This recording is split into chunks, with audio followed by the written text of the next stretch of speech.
Halo Sobat Kepo, sekarang kita berada di Kampung Kurnia Kita akan mengeksplor Kampung Kurnia dan Kampung Rau yang merupakan kampung pluralisme pertama di Kota Tebing Tinggi. yang juga masyarakatnya masih bergantung dengan aliran sungai.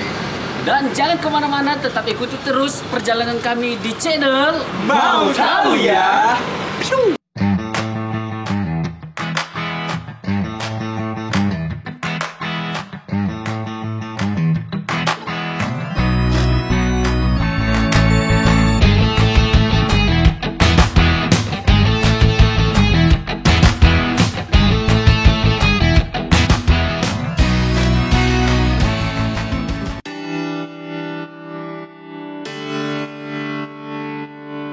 Hidup itu.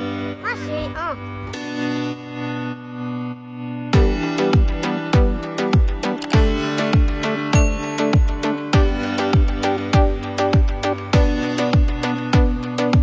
Lahir sini. Sekarang umur berapa? Hah? Umur berapa? Umur 68. Berarti 68 tahun lebih. 68 ya. Tinggal di sini lah terus. Iya. Di rumah nih. Dulu sini. Lebih dari 100 tahun tinggal di sini udah. iyalah. Makanya prediksi dia 1890 itu nggak meleset dulu. Ini dulu kampung pluralis namanya. Banyak bermacam-macam. Ya, kampung dari berbagai etnis.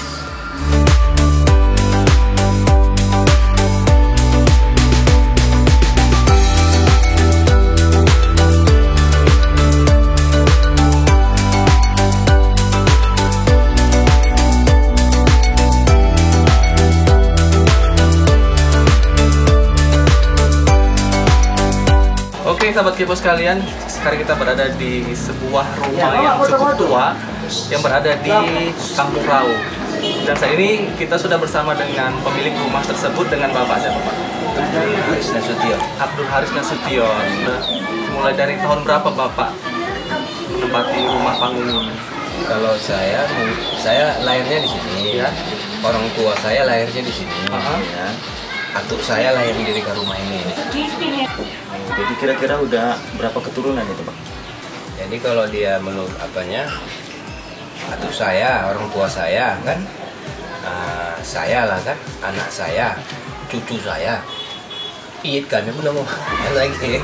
Udah hampir apa? Udah hampir 6 turunan, udah turun 6 keturunan lah. Nggak Itu ada. Bapak sendiri berapa tahun? Saya udah 60 tahun. Tahun di sini. Sini aja, udah cucunya. Lain lagi orang tua saya, lain lagi atuk saya kan.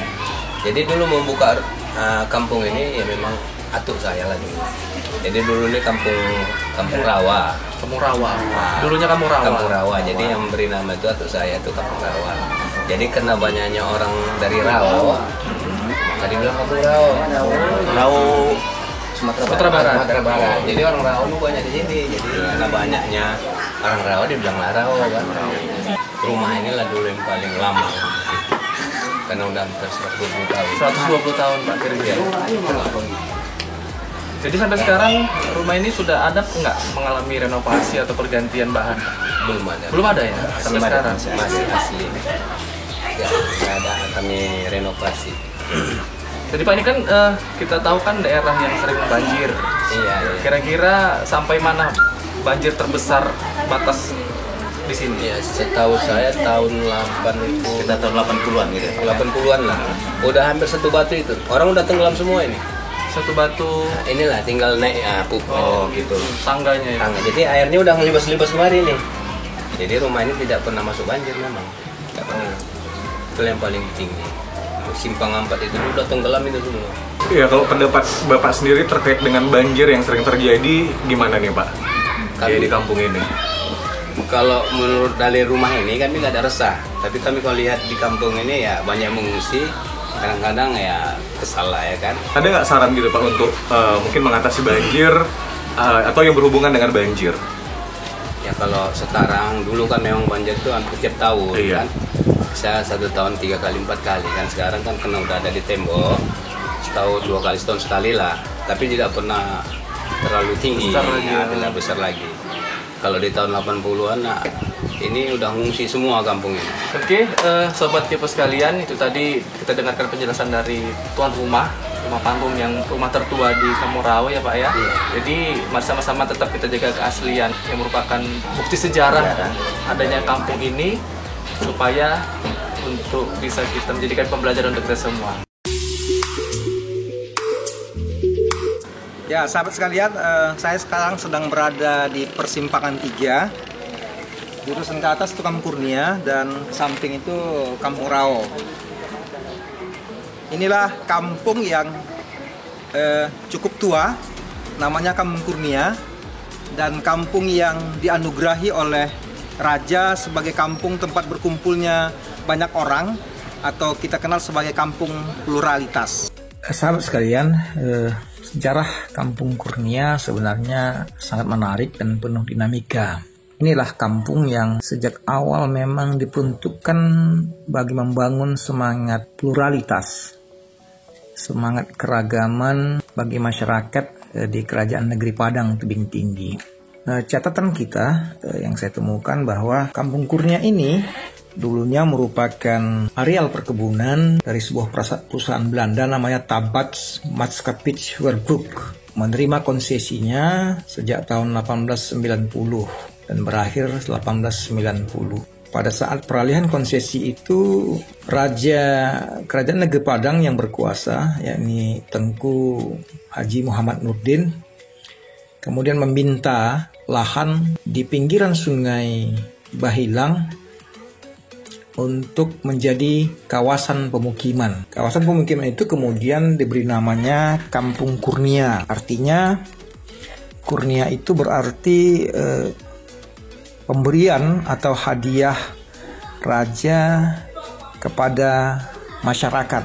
Lahan yang disebutnya sebagai Kampung Kurnia itu oleh raja diberikan atau dibagi-bagikan kepada para pembesar kerajaan maupun masyarakat dari berbagai etnis. Jadi inilah kampung yang pertama kali dibangun di Zelfbestur Padang Tebing Tinggi pada waktu itu sebagai kampung dengan aneka etnis. Jadi di Kampung Kurnia itu awalnya ditemukan ada etnis lokal, mulai dari orang Jawa, orang Minang, orang Mandailing, kemudian orang Aceh, orang Banjar, ada orang Simalungun dan lain-lain, bercampur atau berinteraksi dengan etnis-etnis luar. Ada orang Cina, ada orang Arab, ada juga orang India, yang kemudian mereka mendapatkan setapak tanah untuk membangun rumah masing-masing. Kampung ini pun menjadi kampung yang unik karena di berbagai tempat yang berbatasan dengan Kampung Kurnia justru ada kampung-kampung etnis. Di seberang Kampung Kurnia, seberang Sungai Bahilang, itu ada Kampung Cina, ada juga Kampung Mandailing, ada Kampung Rao, kemudian ada Kampung Jawa. Nah, tapi di Kampung Kurnia semua etnis ada di dalamnya. Tebing Tinggi dikenal dengan sebutan sebagai kota lemang, dan sejauh ini kita mengeksplor Kampung Rao dan Kampung Kurnia. Dan di Kampung Kurnia ini ada salah satu penjual lemang yang bisa kita wawancarai untuk mengetahui seperti apa sebenarnya sejarah lemang pertama sekali di kota Tebing Tinggi. Oke, Ibu, namanya siapa, Bu? Aja Yusnidar. Aja Yusnidar. Sudah berapa lama jual lemang, Bu? Ibu dari tahun 81. Dari tahun 81. Pastinya tahu gitu, Bu, sejarah lemang di kota Tebing Tinggi. Siapa sih sebenarnya, Bu, yang membawa lemang ini menjadi makanan khas kota Tebing Tinggi? Kali kan semasa Amiruddin Lubis dulu kan, ini memang dia pun nyebutkannya bukan kota Tebing, dia bilang kota lemang. Kota lemang. Nah, kalau dia pulang dari mana-mana, sudah kota lemang. Jadi yang pertama sekali buat lemang di Tebing ini siapa, Bu? Kota tahu, Bu? Tek Nare itu lah. Tek Nare. Ada hubungan saudara? Saudara. Jadi kenapa akhirnya dari keluarga ibu bisa juga jual lemang gitu. Ya kan kami dulu ceknya merantau dari Padang, mama kan bawa awas tinggal umur 2 tahun lah. Marilah, jadi karena ada yang orang jualan dia pun ikutlah sama jualan. Oke, jadi Teh Narah itulah yang sama. Nah dasarnya semua. Di mana pertama jual lemang? Memang di depan Masjid Raya. Itulah Depan memang. Masjid Raya itu kan dulu belum dipagar. Nah disitulah dulu. Jadi kan terus ada penjajah Jepang. Jepang. Masa kependudukan Jepang. Ah ya disitulah terus didatangkan ke sana Cemati. Oke, jadi itulah sejarah lemang. Jadi akhirnya banyak sampai sekarang terus banyaknya. Oke, terima kasih Bu buat informasinya. Bisa nggak jualan lagi ya Bu ya? Tapi memang ada juga lah nanti mungkin kalau macam mana ini corona. Karena masa corona ya. Oke, mudah-mudahan sukses bisa jualan lemang kembali. Terima kasih banyak Bu. Di tebing tinggi ternyata masih banyak kampung-kampung yang berdekatan dengan sungai.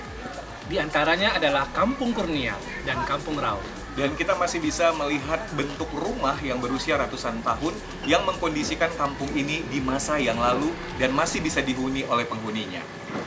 Jangan pernah lupakan sejarah dan kami akan selalu ada untuk sejarah kota Tebing Tinggi.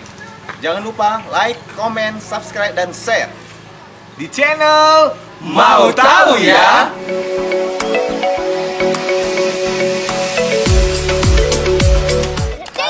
1, 2, 3.